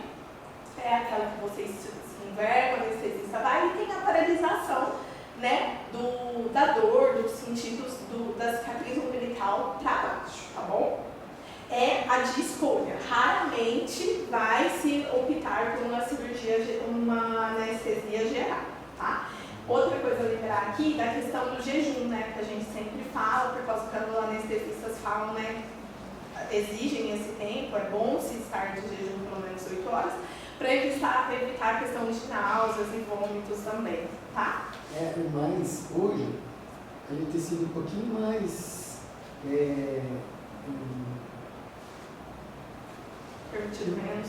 permissivo com relação ao jejum.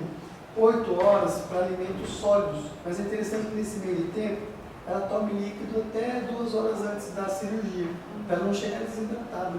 Porque ela desidratada, ela vai ter um resultado pós-operatório ruim também.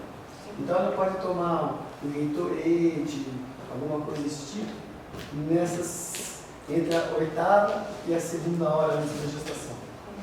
Eu tenho uma dúvida sobre isso também. Se quiser a gente fala depois, mas sobre, por exemplo, o paciente decide pelo parto normal, só que tem alguma intercorrência, ela tem que fazer cesárea. Do parto normal não tem. Ela vai tomar, vai comer chocolate, já virou cesárea, virou Não tem cesárea. problema. Mas e aí a anestesia? Não tem problema. Não tem problema. É? Porque Quer dizer, você tem que passar por A cima. única coisa é que tem que avisar o anestesista, entendeu? Ah, tá. Ela não, a única coisa que precisa é avisar o anestesista. Olha, a princípio era um parto normal, virou uma cesárea e ela não está de jejum. No parto normal não tem limite de Não. horário para consumir. Porque o que acontece? O anestesista vai ficar preocupado para não vomitar e Não respirar. aspirar, é a questão, Esse entendeu? aqui é o problema do anestesista, que ele se preocupa. Então ele vai ficar atento para que o paciente não tenha vômito e principalmente se tiver não aspirar. Mas por exemplo, nós não vamos restringir a dieta da paciente no trabalho de parto. Né? Ela vai comer, não vai comer exagerado, mas ela vai comer sempre alguma coisa. O risco não é que faz mal, a questão, que o medo da anestesista é essa questão, entendeu? Dela vomitar e broncoaspirar, né? Pneumonia por causa disso. Não é que assim, o alimento faz mal, não é essa questão, por causa que muitas pacientes, por causa da anestesia, às vezes tem um pouco de náusea no corpo, né? As complicações. Aí as complicações diminuíram muito, né, com aquela questão que estava falando da hospitalização, das técnicas operatórias que se evoluíram ao longo das décadas, né? Hoje tem a questão do uso do antibiótico, que é feito na hora, né, entre a parto, né? A reserva de sangue para eventuais fatalidades, intercorrências que possam ocorrer.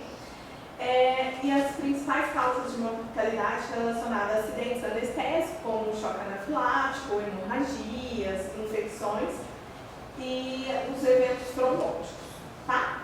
As complicações que podem ocorrer na hora do parto são relacionadas à hemorragia devido à incisão uterina, lesões em órgão que é o intestino, a bexiga, que são sempre muito próximos, né? E a presença de aderências. Às vezes tem paciente, isso a gente não sabe, a gente só sabe a hora que abre, né? Que está aderido o útero, um pouco do intestino, um pouco do útero e tudo mais. Mas isso são riscos que correm, mas relativamente são pequenos, a gente não vê muito no dia a dia. E a extração fetal difícil. Às vezes é necessário também estar usando algum amparo, force para auxiliar na descida, às vezes, do bebê que está muito alto, tá bom? E as complicações imediatas que podem ocorrer após o parto, que as duas principais é a trombose venosa profunda, a famosa TPT, que vocês devem ter escutado por aí, e a embolia pulmonar devido ao líquido amniótico, tá? Que pode ocorrer. Mas, justamente por isso, a gente sempre fala para as pacientes, logo que recupera da anestesia, a questão da deambulação precoce, né? No outro dia, recuperando da anestesia, já andar, já mexer, ou mesmo enquanto ainda está deitada na cama por causa da anestesia, quando começar a voltar a sentir o pezinho, já começar a mexer o próprio pé na cama, tá bom? E complicações que podem ocorrer no pós-operatório, né? A infecção uterina, infecção por causa da ferida operatória, da parede abdominal ou até mesmo urinária, tá? Aí o antibiótico que é feito na hora do parto, tá? E pode ser que no lugar de onde ficou a cicatriz tenha hematomas, envolvam um abscesso, às vezes nas pacientes que o abdômen fica um pouquinho mais em cima da cicatriz. Isso são algumas coisas que podem ocorrer. Também constipação e tudo mais, tá? Isso são algumas das coisas, das complicações que podem ocorrer, tá? Tem referências. E o que eu queria falar assim para vocês, assim, pacientes, é assim, que a gente se preocupa enquanto gestante, a gente se passa a gestação muito preocupada, né? Nossa, como é que vai ser na hora? Porque a gente não sabe, ainda mais principalmente para quem é mãe de primeira viagem, né? Primigesta. E assim, o que eu queria deixar de mensagem para vocês é que assim, a finalidade não é o parto.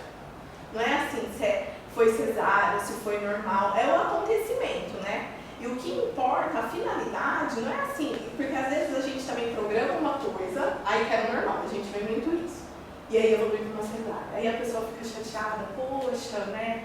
Mas ou assim, queria cesárea no meio do caminho do dia, não, vou tentar o normal. Então assim, pra você estar bem, que a questão não é assim se eu tive normal ou se eu tive cesárea. Todas vão ser mães e vão ter parido dos seus filhos da melhor forma que era para ter acontecido. Então assim, curtam todo esse trajeto, que é a gestação, porque passa rápido, então aproveitem e lembre-se sempre que a finalidade não é o parto, e sim o bebê, e vocês e o bebê estarem bem. Aí aqui é eu e meu filhinho.